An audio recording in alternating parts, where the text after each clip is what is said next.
Prophet Muhammad actually is going to transform the role of women because in the Roman Empire, the Christian Roman Empire, women were not allowed to own property. They were not allowed to sign contracts. They had no divorce rights. And they could get a divorce, they had no right to get a divorce. So basically the husband had to be willing to he had to want the divorce. Or some powerful person had to arrange for it to happen.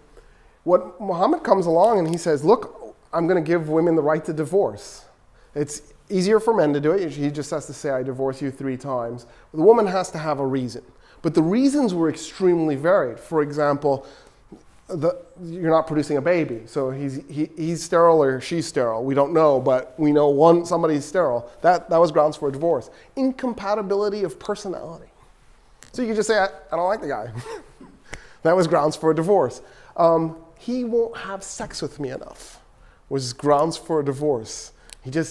I want it every day and he wants to do it once a month. It's not enough. That was grounds for a divorce. So that was transformative. Another thing that the Prophet Muhammad did was he allowed women to be witnesses in law. That did not exist. It did exist in ancient Egypt, but it did not exist in Roman or Persian culture.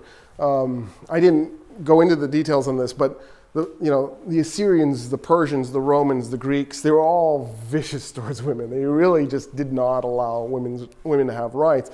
And so Prophet Muhammad said women can be witnesses, however, they only count as half a man. So, you need 3 witnesses to convict somebody of a crime or 6 women, because it wouldn't quite work. But at the time, this was revolutionary because it was 0 women prior to that, right? I mean, women just did not have that right. So it was really amazing. Another thing that he did was he gave women not only the right to own property, which was shocking and remarkable, but he actually gave women the right to have inheritance.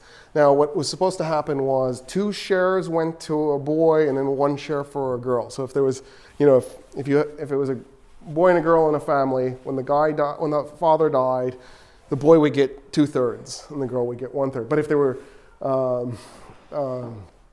2 girls and a boy, it wasn't quite like that because it would still be 2 shares for the boy and then 1 share for the girl, 1 share for the girl. If there was another boy, it'd be 2 shares for the boy, 2 shares for the other boy, and then 1 and 1, right? You see how that works? So it meant that boys were going to get twice what a woman was going to get, but compared to the Roman Empire where a woman was going to get nothing, this was really amazing. So in a way, this was a revolution for women's rights. Having said that, compared to what Egypt had prior to being conquered by the Roman Empire, it really wasn't much of a revolution. And then, of course, when we look back on it today, we're like, I can't believe you're giving women half, and they only count, right? So, you just kind of look at it from the period of time.